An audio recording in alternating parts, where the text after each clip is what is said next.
A company with a turnover of 200 crore may soon be treated as a small company under the Companies Act 2013. Sounds surprising, correct? So, but before you conclude that the law has already changed, there is an important distinction. So, the Corporate Law Amendment Bill 2026.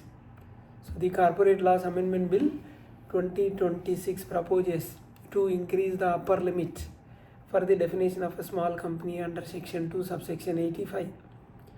Today, let us understand what is the present definition of a small company, what is the proposed, the bill 2026, which companies could benefit, and what are the possible compliances, what are the benefits, what compliances could benefit, what companies could benefit, what are the possible compliance advantages, what about the subsidiaries, what about the Section 8 companies, what about the dematerialization.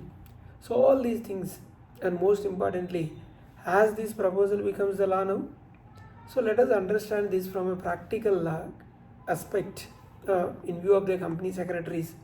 So what is the small company? Section 2 subsection 85 of Companies Act 2013 provides the definition of a small company.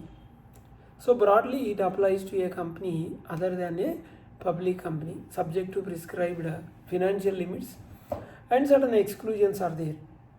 The limits were enhanced by the government in December 2025. At present, the prescribed upper limits are paid up share capital at 10 crores and a turnover 100 crores.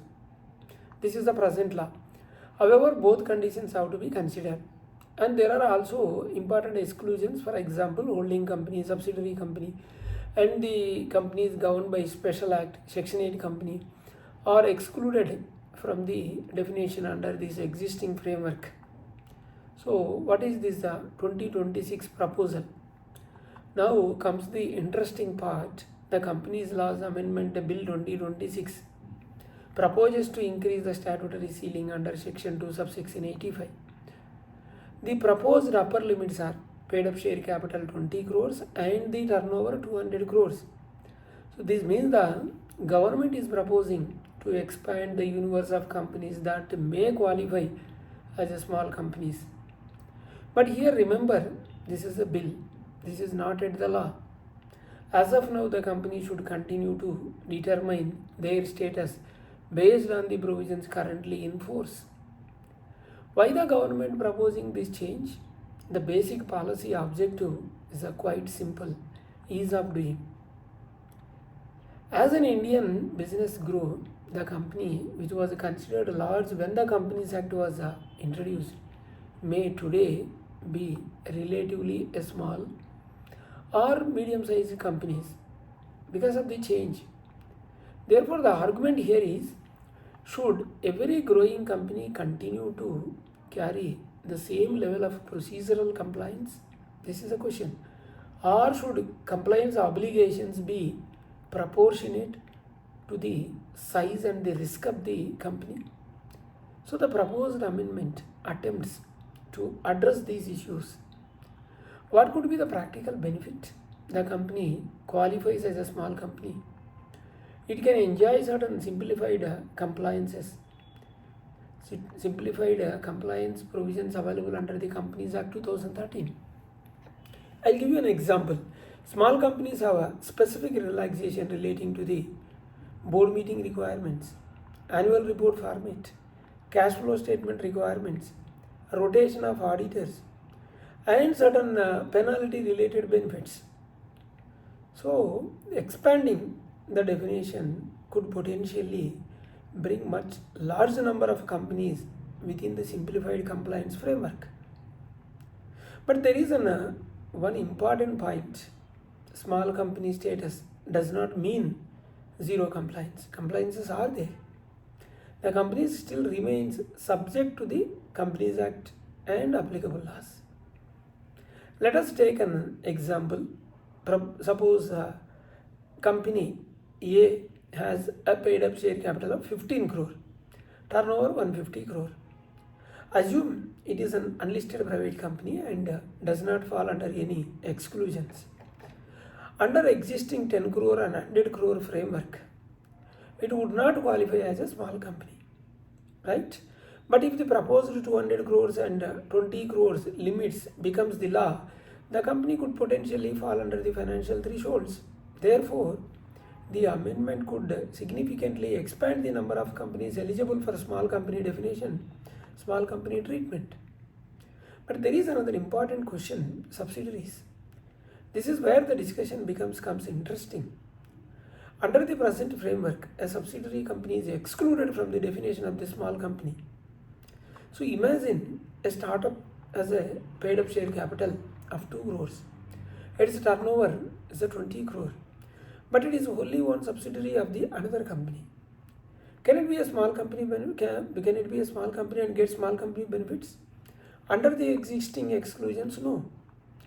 There has been a representation suggesting that the law should focus more on the actual size of the company rather than merely it is a ownership structure.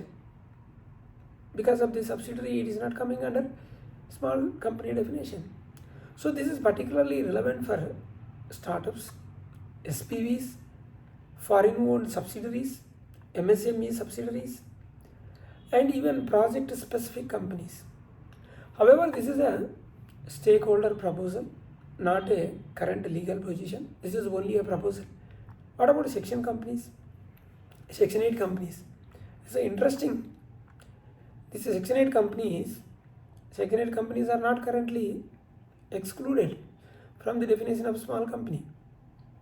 So, here some stakeholders have suggested that eligible Section 8 companies should also receive appropriate compliance relief where their financial size is generally small. This is a proposal. The argument is that non-profit organizations should ideally spend its resources on its social or charitable objectives rather than disappropriation. See, here also this is a charitable company and again a compliance burden. So this is the argument. This is a representation policy proposal, not an amendment currently in force. This is only a proposal. And small companies be exempt from dematerialization. This is also a proposal. So absolutely important, do not assume small company means physical shares are allowed forever. No. So the dematerialization framework under Rule 9b has its own requirements and there are same exemptions also there. So the debate around the proposed expansion of a small company status has also raised the question of whether the exemption from mandatory dematerialization should continue. So therefore, the company should examine Section 2 subsection 85 plus Rule 9b both separately. Small company status and dematerialization companies should not automatically be treated as the same issue. So one more concern is here, artificially splitting the business. So now think about the situation. I'll give you an example. A promoter has one business. Instead of operating through one company, the promoter create company A, company B, company C, company A 90 crore turnover, company B 80 crore turnover, company C 70 crore turnover. Each company may individually remain below prescribed threshold. So but economically they may fall from part of one integrated business. So this raises an important policy question. Should companies be permitted to structure themselves horizontally simply to obtain a small company benefits? This is why there has been a discussion around introducing a strong anti-avoidance safeguards and looking at beneficial ownership and promoter relationships. So this is a very important area for company and company secretaries to watch this. What should companies do now? So my practical suggestion is, do not change your compliance framework merely because the bill has been introduced. First check whether the bill becomes an act. the final wording passed by Parliament. Check the commencement notification. Any consequential amendment to the company's rules. Wherever your company falls within any exclusion, whether the relevant financial thresholds are satisfied. Please check whether any separate SEBI, RBI, sectoral or other regulatory requirement applies.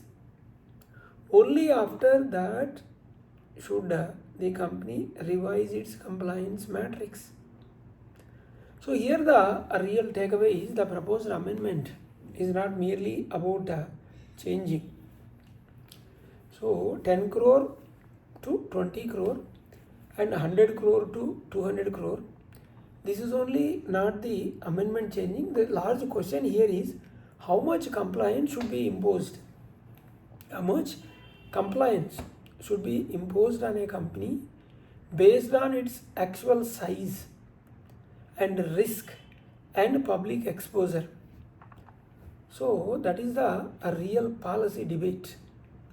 And for the company secretaries, this is going to be an important area because a change in the small company classification can affect the company's entire annual compliance architecture. So if you are a promoter or a director, CFO, unlisted private company, don't simply look at the proposed 20 crore and 200 crore numbers. Check the complete definition, check the exclusions, and most importantly, remember, a bill is not the law until it is enacted and brought into force. If you found this explanation useful, subscribe to channel RR Corporates. Other channel we have RR Legal Talks. Thank you.